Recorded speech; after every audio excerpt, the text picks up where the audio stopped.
इस कार्यक्रम के प्रायोजक नेशनल पेंशन सिस्टम NPS। अपना बेहतर कल सुनिश्चित करने के लिए NPS जरूरी है। अपने सुरक्षित भविष्य के साथ साथ वित्तीय स्थिरता के लिए भी NPS पर भरोसा करें। 18 से 70 वर्ष की आयु के बीच का कोई भी भारतीय नागरिक और कॉर्पोरेट कर्मचारी NPS से जुड़ सकता है। किसी भी POP जैसे बैंकों, NBFC के जरिए या npstrust.org.in के ऑनलाइन प्लेटफॉर्म के जरिए आप अपना NPS खाता खोल सकते हैं। सुरक्षित भविष्य के लिए NPS जरूरी है। Welcome to Market Mantra, program in which we give you a complete update on the economic news of the day. And with me is my co-anchor in Hindi, Harsh Ranjan. I'm Arjun Chaudhary. नमस्कार, हाजिर हैं हम market मंत्र के एक और ताजा अंक के साथ। इस कार्यक्रम में देश विदेश की आर्थिक खबरों का जायजा लेंगे, साथ ही नजर डालेंगे प्रमुख अंतर्राष्ट्रीय शेयर बाजारों के चढ़ते उतरते ग्राफ पर। बात करेंगे बॉम्बे स्टॉक एक्सचेंज और नेशनल स्टॉक एक्सचेंज की, और खबरों की बारीकियों पर चर्चा करने के लिए हमारे साथ हैं बिजनेस एक्सपर्ट विशाल दहिया। विशाल, बहुत बहुत स्वागत मार्केट मंत्रा में। धन्यवाद हर्ष जी।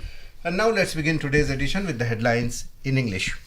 Indian benchmark indices end on a positive note with Nifty above 22,100 points, Sensex up by 526 points. India beats the rest of Asia with the highest foreign funds flow. Domestic buying hits 4-year high in March. And crude oil futures fall for a second day.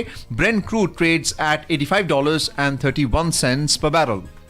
भारतीय share बाजारों में बढ़त। Sensex 526 अंक की बढ़त के साथ 72,996 पर, जबकि निफ्टी 22,123 पर रहा। विदेशी संस्थागत निवेश के मामले में मार्च महीने में भारत ने बाकी एशियाई देशों को पछाड़ा। दिसंबर 2023 के बाद FIIs की सबसे बड़ी $3 अरब 63 डॉलर का निवेश। कच्चे तेल की अंतर्राष्ट्रीय कीमतों में लगातार दूसरे दिन गिरावट। ब्रेंट क्रूड प्रति बैरल $85.13 पर।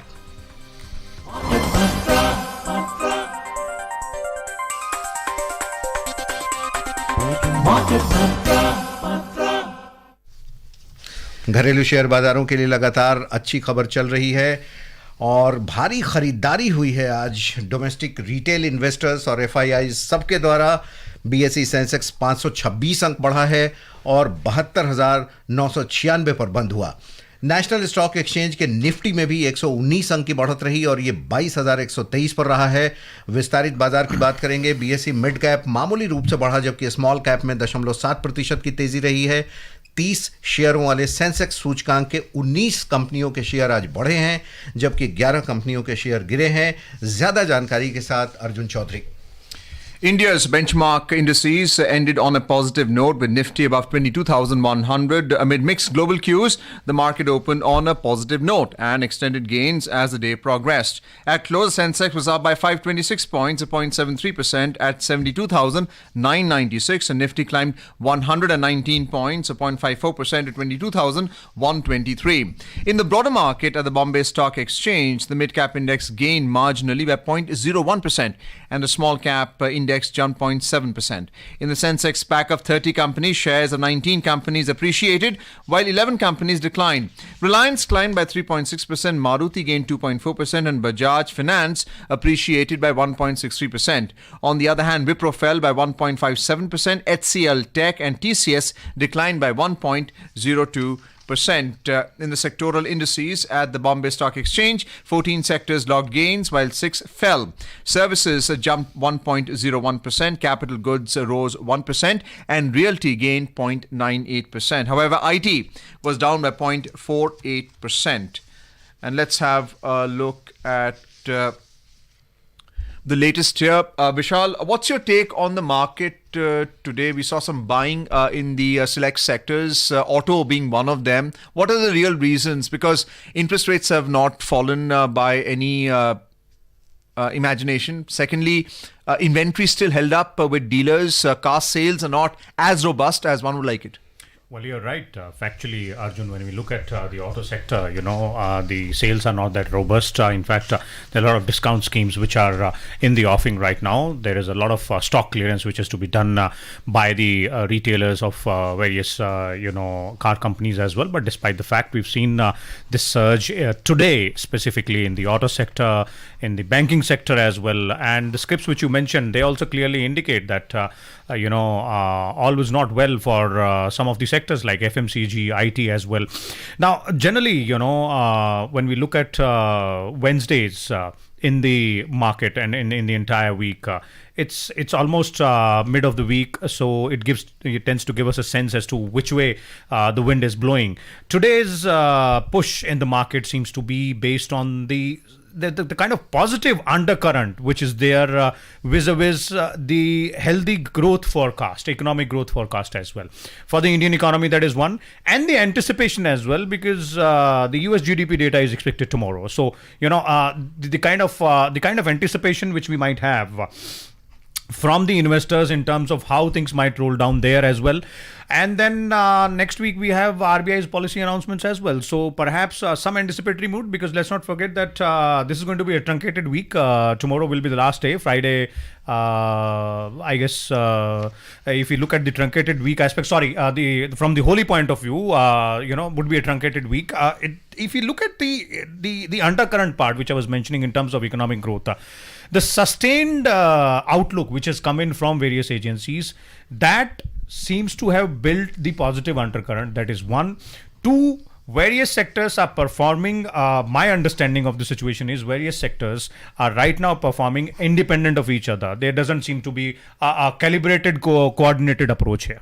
So tomorrow is going to be crucial, especially in the F&O market, because you have the weekly expiry, you have the monthly expiry also, because the F&O market has a very important impact on the cash market also. We are in the midweek right now. You mentioned about how the auto index. Do you think there's short covering going on right now? We saw profit booking earlier. Markets have been fairly choppy. What do you think the sentiment is right now? FIIs, DIIs have bought into the market. Do you think they're short covering right now?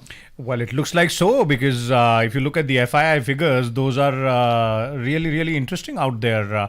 India seems to have left behind every other nation in the Asian continent in terms of, the FII investment.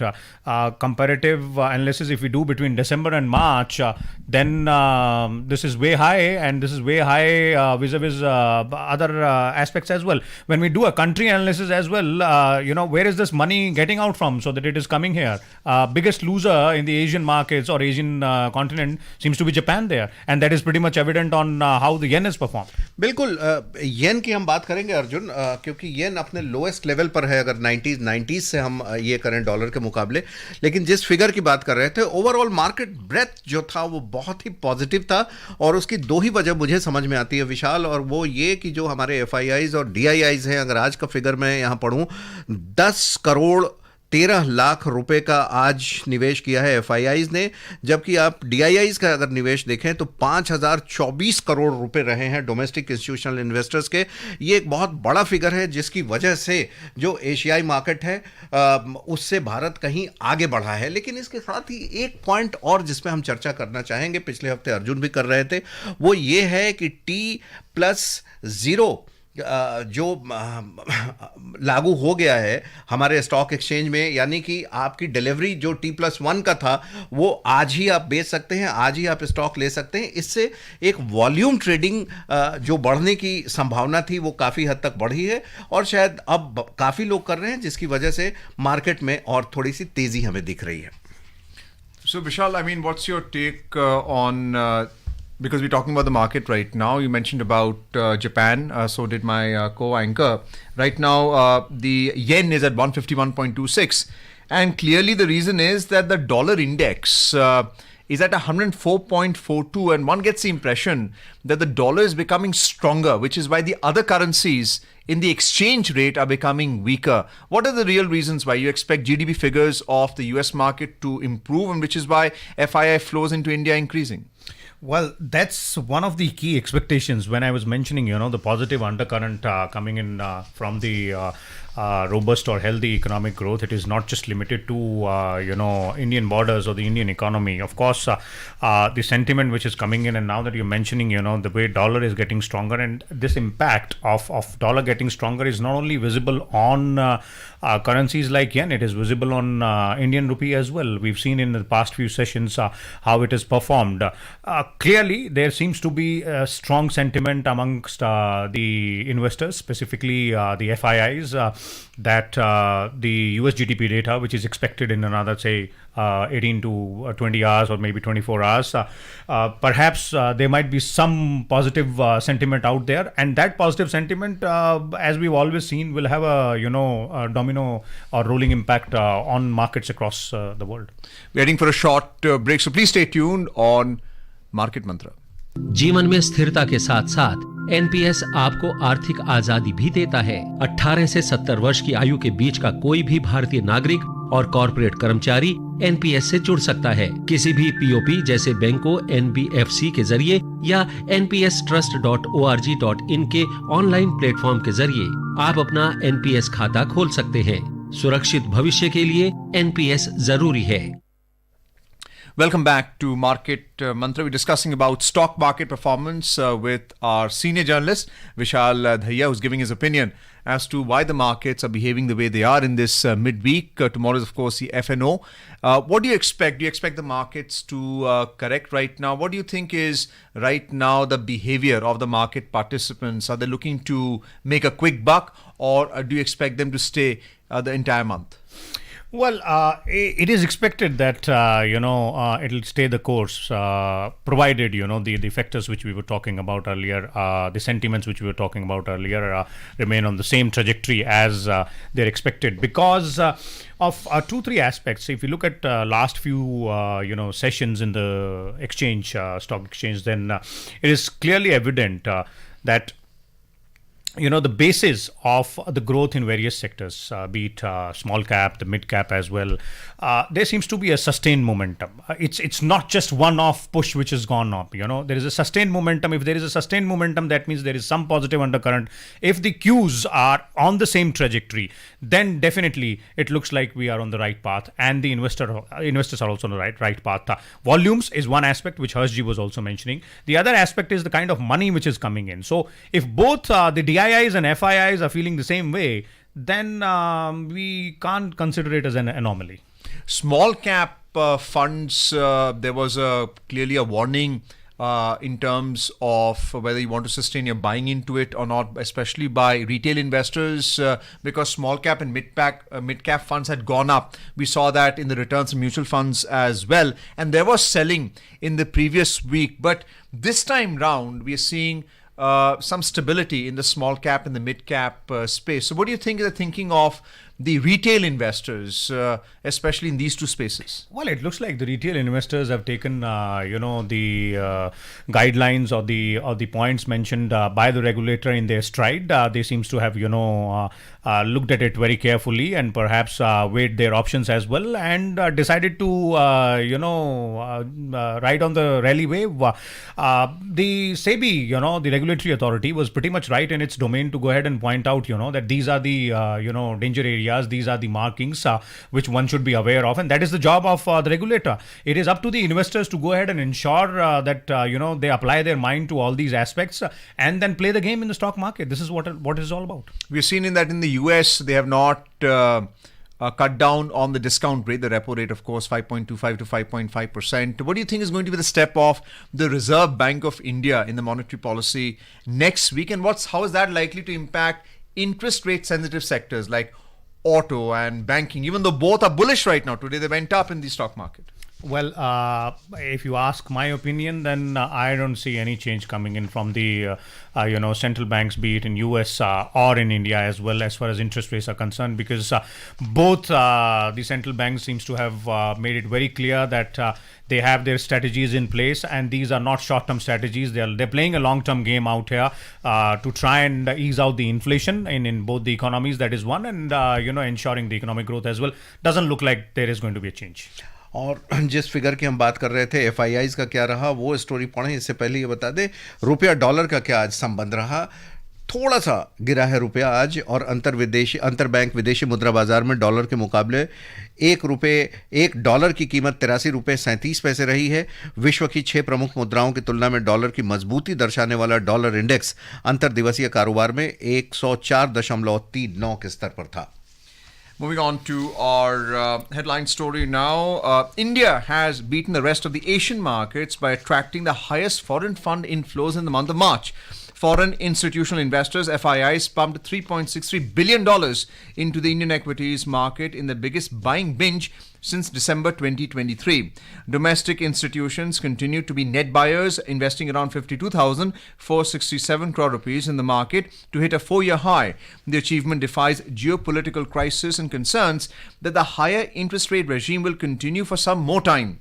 Outside India, South Korea, Taiwan and Indonesia were the investment destinations for FIIs, while they chose to pull out money from markets in Japan, Malaysia, Philippines, Thailand, Vietnam and Sri Lanka. Japan, of course, is a big surprise. Should not be a surprise right now. And then a technical recession, GDP-wise, 2 quarters of negative growth, even though it is just marginal. But India's position right now with the FIIs, when you look at the equity market for the month of March, is, I think, quite unique in this period before the elections. It is unique and it is indeed a very important indicator as well. Once again, indicator towards the strong fundamentals of the Indian economy, because when you have both the foreign and the domestic investors making a record investment, the figures which you are mentioning, it's not a record only for FIIs, it's a record for the domestic investors as well, a 4-year record for the month of March, specifically when we are looking at that figure, more than 50,000 crore rupees, if I'm not wrong. So that indicates one thing. But the other part I'd like to mention here, Arjun, is that though a cursory analysis gives us an indication that this money is coming out of countries like Japan, and Japan, as you're mentioning, technical recession because of the marginal negative growth rates out there, again not doing well as well. But I would like to say here that let's not write off the Japanese economy so easily, because they have lots of things in place in terms of giving a fillip to their economy. That is one part, and two, focusing on significant domestic production as well, which can then contribute to the economy. One example is the latest news which has come in, that Japan is now going to export fighter planes as well to several countries. So that is one indicator that the heat is not lost out there. बिल्कुल. लेकिन विशाल, यहाँ पे आपने कहा कि Japan का येन अच्छा नहीं कर रहा है. जाहिर सी बात है, येन 1990 से अगर तुलना करें तो अपने लोएस्ट लेवल पर है अगेंस्ट डॉलर. लेकिन बैंक ऑफ जापान की जो मीटिंग हुई है, जब भी हम सेंट्रल बैंक्स की बात करते हैं तो एक यूएस में हम हमेशा बात करते रहे हॉकिश स्टैंड की उनकी, लेकिन बैंक ऑफ जापान की जो मीटिंग हुई है और उनके जो हेड हैं, उन्होंने बड़ा डॉविश स्टैंड लिया है. और कमाल की बात यह रही है कि जो बैंक ऑफ जापान के बोर्ड मेंबर्स भी हैं, वो भी बड़े शांतिपूर्ण तरीके से, मतलब you can say that they have taken a dovish stand. क्या वजह मानते हैं आप इसकी? देखिए, इसीलिए मैंने जो अभी थोड़ी देर पहले अर्जुन को बातचीत में जो कहा था कि आप जापान की जो अर्थव्यवस्था है और जापान की जो आर्थिक स्थिति है, उसको इतनी आसानी से तोल लेना केवल येन की स्थिति खराब है या फिर टेक्निकल रिसेशन है, उसके पीछे कारण यही था, एक जो आपने मुद्दा जताया कि जापान के सेंट्रल बैंक की क्या पोजीशन है, despite of the fact that there is strong indicators of technical recession, their currency is not doing well against the dollar, but it looks like again they are playing, Japanese central bank also seems to be playing a longish game out here, a long-term policy perhaps on the other side, and they have faith in not only the fundamentals of their economy but also the future course of action which their government policies are trying to put in place and put in domain as well. Well, it appears that the fiscal stimulus is still on, because they've only raised the repo rate by about 10 or 20 basis points. Earlier it was in the negative. Now they have raised it by 10 basis points. For those of our listeners who understand interest rates, 10 basis points means 0.1 of a percent. So that is the scope of their increase, which means that the money supply is still quite strong in Japan. But in the past, and if you're talking about the long game, they have been unwinding their position from US treasuries, which has been quite interesting as well.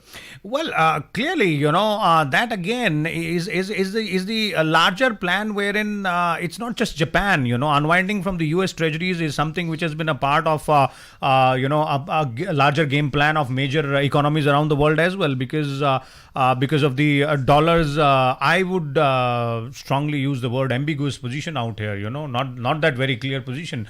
Ambiguous position because of the geopolitical situation as well, and geopolitical situations do tend to have an impact on the economic situations, global and domestic as well as international as well. If not in the short term, then in the mid-term, definitely. We'll be heading for another short break, so please stay tuned on Market Mantra.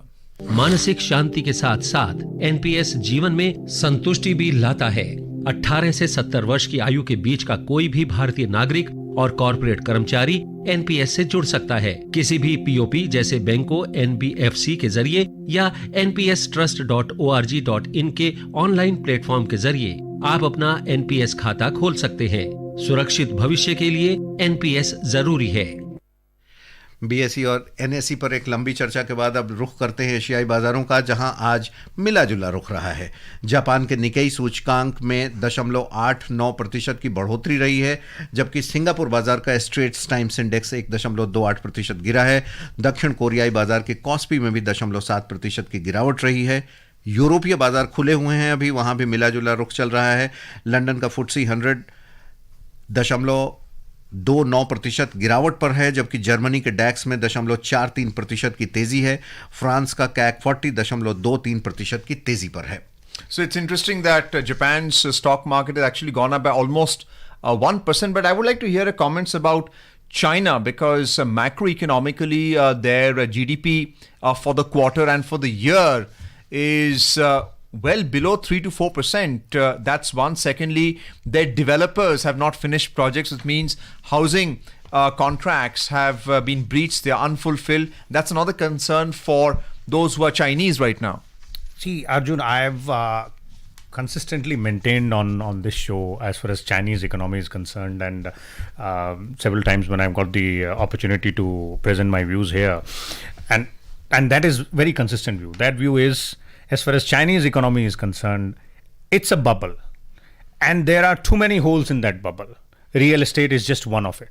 What is happening is that at one point in time, the world economists or economic watchers only tend to focus on one of the holes in that particular bubble. Right now, the focus is on real estate.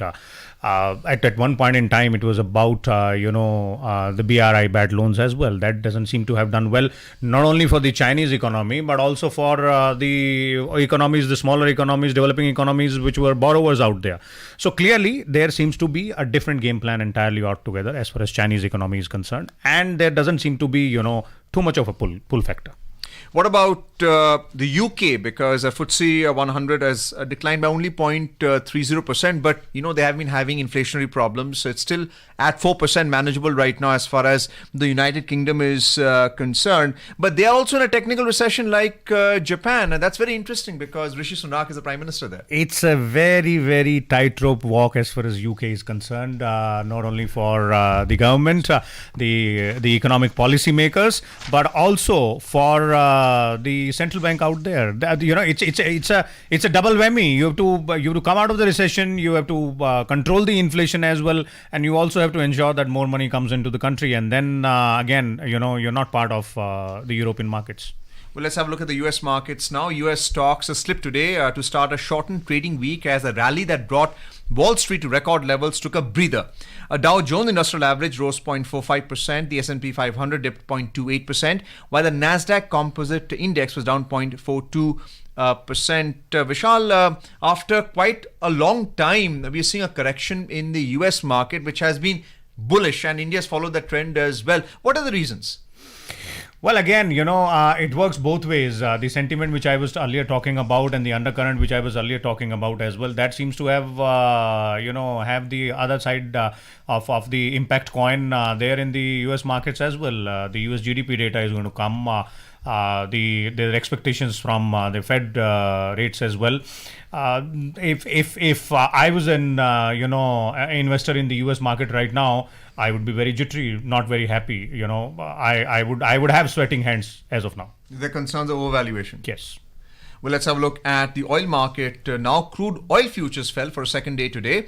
Brent crude oil futures was down by 0.61% and traded at $85.13, whereas West Texas Intermediate WTI dipped 0.5% and traded at $81.21 when reports last came in. So for the benefit of our listeners, we have the spot market, we have the futures market as well, which is bent on delivery.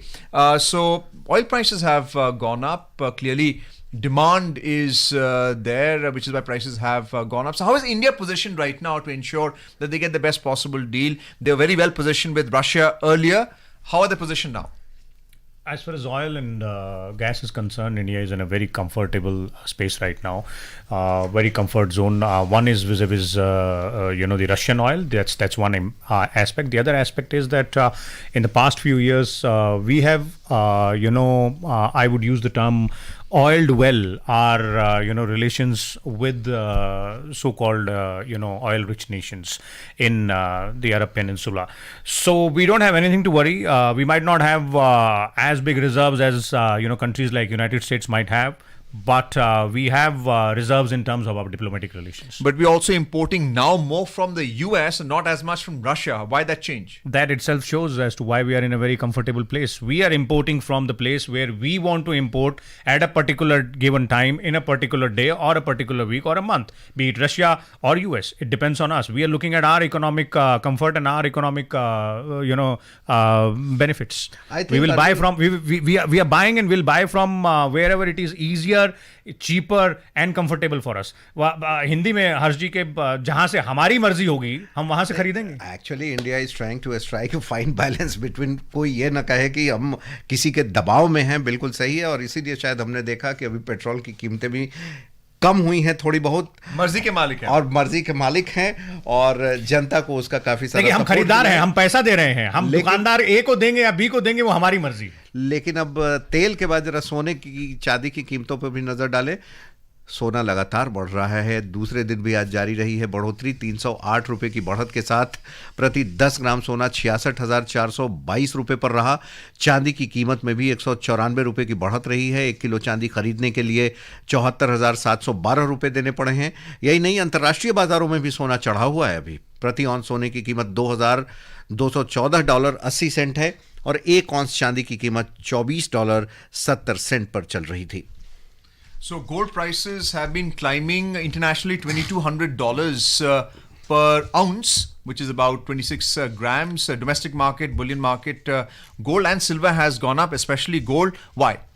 Well, gold has always been a big hedging instrument for every kind of investor, be it the retail investor or the institutional investor, even the governments as well. So it is going to continue to remain so. That is one aspect. And second, very quick, second important aspect is that this is a phase which we have seen. If you look at the cyclical part, which we have seen always, when the elections are around, when there is a political upheaval as well, this tends to happen a lot. बिल्कुल. और विदेश मंत्री S Jaishankar ने आज Malaysia की राजधानी Kuala Lumpur में प्रधानमंत्री अनवर इब्राहिम से मुलाकात की. सोशल मीडिया पोस्ट में एस जयशंकर ने कहा कि प्रधानमंत्री इब्राहिम की दूरगामी सोच और दृष्टि पारंपरिक और नए युग के क्षेत्रों में भारत मलेशिया संबंधों को मजबूत करने और महत्वाकांक्षी एजेंडा तैयार करने की दिशा में मदद करेगा. उन्होंने कहा कि क्षेत्रीय विकास को लेकर मलेशियाई प्रधानमंत्री के विजन से उन्हें बहुत लाभ पहुंचा है. एस जयशंकर की मलेशिया के विदेश मंत्री के साथ भी मुलाकात हुई, जिसमें आर्थिक, राजनीतिक, रक्षा, डिजिटल, स्टार्टअप्स और P2P संबंध में सहयोग बढ़ाने पर चर्चा हुई. आज के लिए इतना ही, क्योंकि वक्त का तकाजा है कि कार्यक्रम को हम समाप्त करें. विशाल दहिया, आपका स्टूडियो आने के लिए बहुत बहुत धन्यवाद. And closing headlines now. Benchmark indices end on a positive note with Nifty above 22,100. Sensex up by 526 points. India beat the rest of Asia with the highest foreign funds flow. Domestic buying hits 4-year high in March. And crude oil futures fall for a second day. Brent crude traded at $85.31 per barrel. And that's it in this edition of Market Mantra for now. Goodbye. नमस्कार. वित्तीय सुरक्षा के साथ साथ NPS गर्व का अनुभव भी देता है. 18 से 70 वर्ष की आयु के बीच का कोई भी भारतीय नागरिक और कॉर्पोरेट कर्मचारी एनपीएस से जुड़ सकता है. किसी भी पीओपी जैसे बैंकों, एनबीएफसी के जरिए या npstrust.org.in के ऑनलाइन प्लेटफॉर्म के जरिए आप अपना एनपीएस खाता खोल सकते हैं. सुरक्षित भविष्य के लिए एनपीएस जरूरी है. इस कार्यक्रम के प्रायोजक नेशनल पेंशन सिस्टम एनपीएस। अपना बेहतर कल सुनिश्चित करने के लिए एनपीएस जरूरी है।